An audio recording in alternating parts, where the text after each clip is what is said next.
This is HJ Reviews, and today we're going to be doing a review of the NERF Zombie Strike Doublestrike. Included with the blaster is 2 green Zombie Strike darts, which are pretty much green elites, and you'll notice that this has a grey trigger and a grey hammer.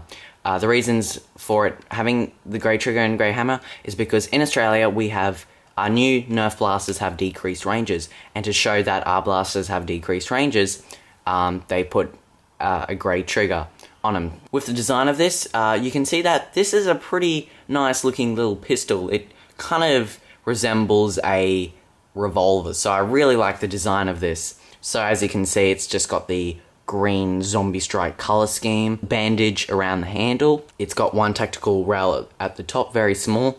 I have no idea why you'd put some sort of attachment at the top. It would just make the blaster look really ridiculous. The trigger pull is nice and comfortable. Nothing else much to say there. The handle is quite comfortable, although it does feel a little bit awkward with the pinky because this kind of rounds up, but overall it's still a nice comfortable handle. Right, so now we're doing the functioning of the blaster. Simply place your 2 Zombie Strike darts into the barrels, pull down the cocking mechanism. This is a bit more tighter than the rough cut, but it's still easy to pull, and then pull the trigger to shoot the dart.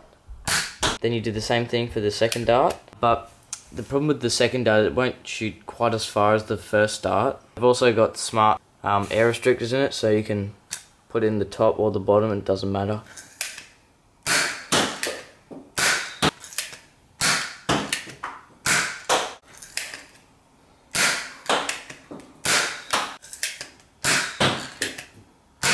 So now we're doing about the good and the bad, so we'll start with the goods.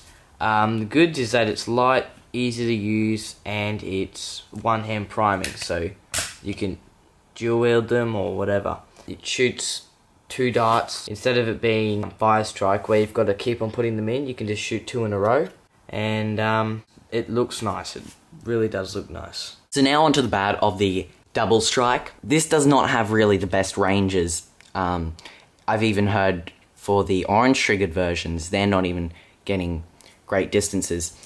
This can shoot up to 10 to 12 meters usually at flat. That's really not too impressive, not on par with other elite blasters in Australia.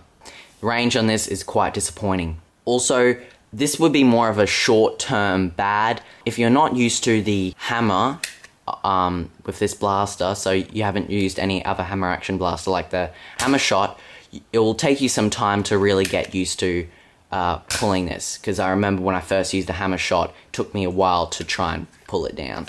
So, do we recommend on you buying this blaster? Well, it all really depends. If you're buying it for a backup blaster, I'd say go ahead. It certainly does the job. Firing 2 darts, it's small, light, comfortable, everything about it is great for being a backup. For a secondary, probably not, because you've got other options with the better capacity and better ranges, such as the hammer shot or strong arm, or you might just want to buy this blaster for the looks. So for its pricing in Australia at $15 at Kmart, I think that's really high for it. I wouldn't recommend buying it for that price. If you see it in other stores where it's a cheaper price, or the price has been lowered down at Kmart at a price like maybe $9 to $12, I'd certainly say you should buy this if you're keen on getting it. Thanks for watching HJ Reviews.